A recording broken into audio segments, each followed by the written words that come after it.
Okay, hi YouTube.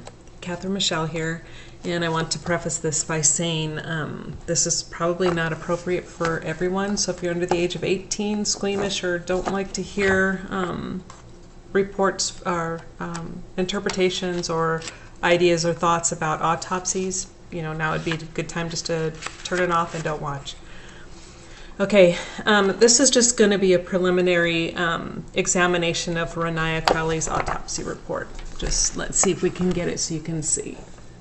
So it's Raniya, and I'm sure it's backward on your side, but however, this is what I'm going to be going through in my notes.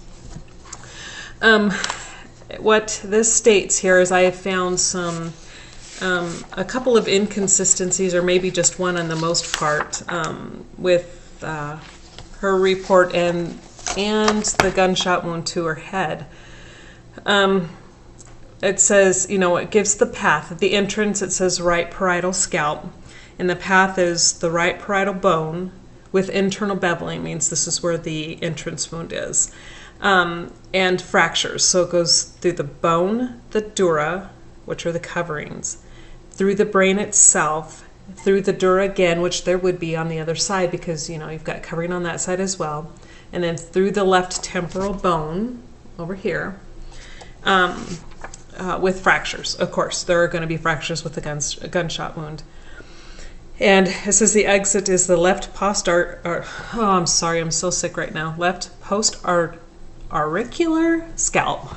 It's been a while since I've done anatomy, so it might take me a second or two to get the pronunciation correct, which would be roughly about behind the left ear. Now, that's the first projection. However, when you go down a little bit further, it says the trajectory is leftward, downward, and backward. Now, how they do that and come up with it coming behind the ear, I guess it could be possible, depending on what part of the parietal bone, because the parietal is pretty big bone, depending on where that could be. But to me, so far, and again, this is just a preliminary,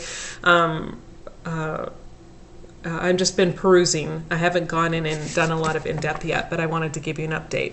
So that could be an inconsistency, or it might not be. But what I find to be inconsistent with this gunshot wound to the head is it states that the range is indeterminate. Yet, it states over here, sorry, that's my coffee pot going off. Oh, what did I do with it? Okay. It says, this will be on page 4 of Raniya's autopsy report, under the heading called Gunshot Wound of the Head, Entrance. On the right parietal scalp, centered approximately 2.5 inches below the top of the head, maybe somewhere around here, 3¼ inches right of the anterior midline, so this would be anterior front, posterior back, and 2¾ inches from the right external auditory meatus, ear, is a gunshot wound consisting of a 0.9 by 0.7 centimeter round defect. Now here's where I find the inconsistency. The wound is surrounded by an approximately, okay, bad grammar, by an approximately 0.5 centimeter wide faint circular impression. No evidence of soot, stippling, or unburned gunpowder particles is on the skin or bones surrounding the wound. Now here it clearly states that there is a faint circular impression. So that has to be the muzzle impression. Nothing else makes sense. Yet on page 1, it says it's of indeterminate range. Now if they have a faint impression of the gun muzzle on her head, they have a pretty good idea of to what that range is. Now, I'm not a gun expert, and I don't know. However, it had to be close enough to leave an impression on the scalp. So there's an inconsistency there that I found. Oops, my tag came off. I don't want to lose my tags. Let's see. There's another thing that I want to bring to your attention that I'm going to be looking into further. And this, to me, again, states that Raniya was killed last by whoever did this, because underneath, I believe it's the same main title. Let's go back and check all of my the report here. Okay. Well, that has to be internal. That's not external. So on page 6 of her report under gastrointestinal tract, it shows that the stomach contains approximately 80 milliliters of thick tan material with partially digested food fragments. Now, when I went through briefly scanning over Komel's and David's, again, my last videos were just cursory. I looked at it. I saw a lot of stuff that didn't make sense, and I looked at the photo, and that's what those videos were about. This one, my next videos are going to be going through these reports, one report at a time, and this right now, again, is just the cursory overview. Now, this may or may not change. However, undigested food fragments were not found in either Komel's or David's stomach. David's stomach was empty. However, Komel's stomach did show the tan liquid as well, but everything else was digested. But as for Raniya's, there was still food in her stomach, undigested food. So, and then also another thing that we need to draw attention to would be, this is under the external examination on page 3 as well. It says early to moderate first paragraph under external examination. It says early to moderate decomposition is evidenced by skin discoloration, marbling, blistering, slippage, and partial mummification of the face, left hand, and feet.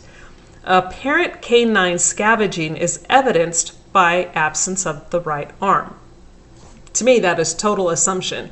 They don't state anywhere in any of these reports that there are any visible signs of dog teeth marks.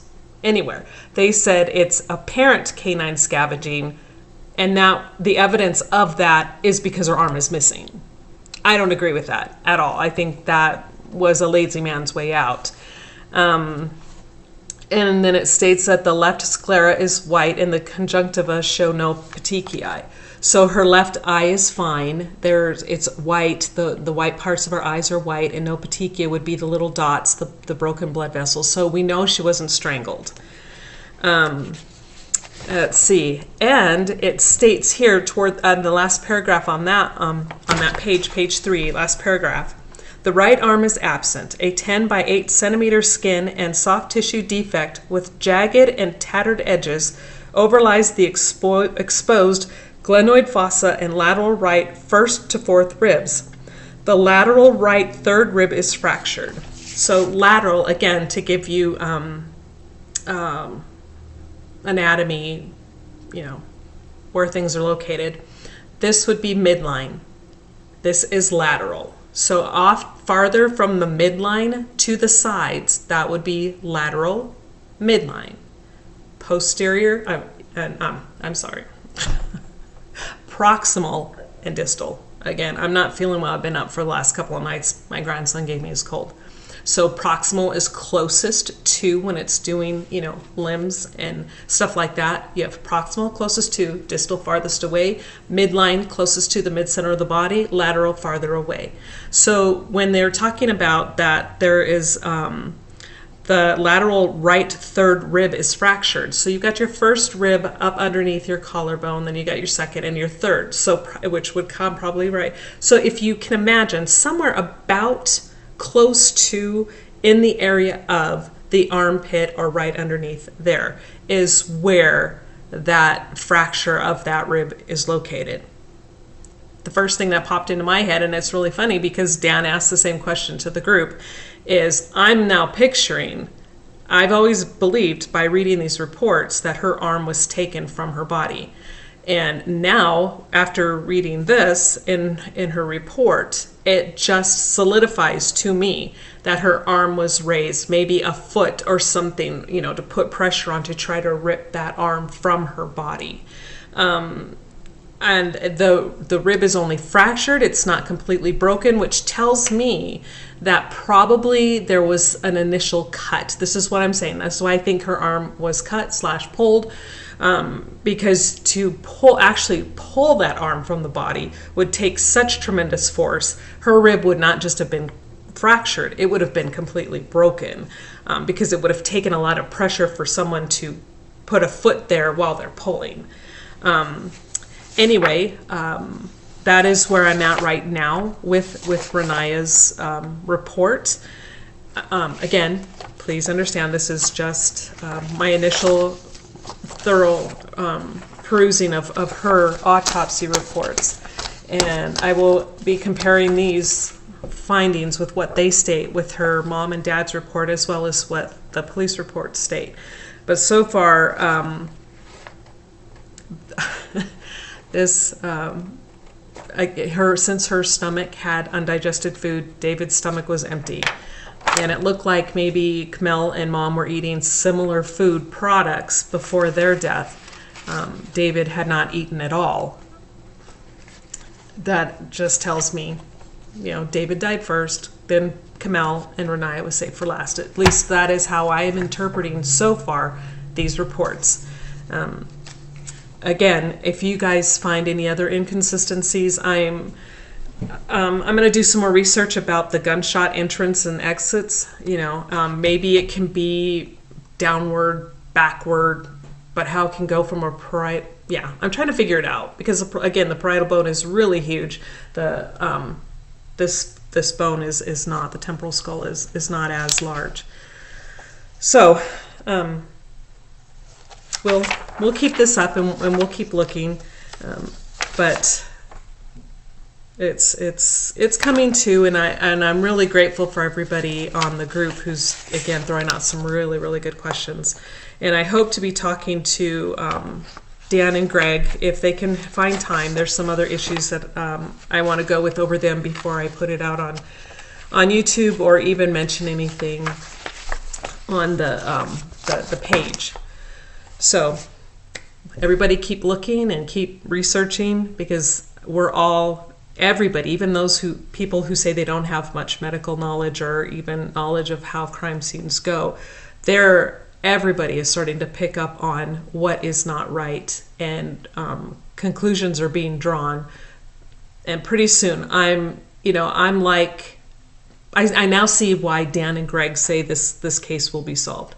And again, we may not actually have a name. We may not be able to put a name, but we will get enough information and enough proof to prove David didn't do this. I mean, again, I will not back off from that. I don't see any proof of him doing this crime at all. So stay tuned and hang in there. And if you have any questions, I will leave my email again down below.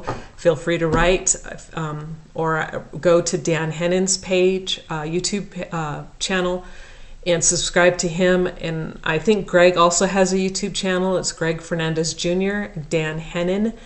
And subscribe to their channels as well, and ask them questions, and we'll get to the bottom of this.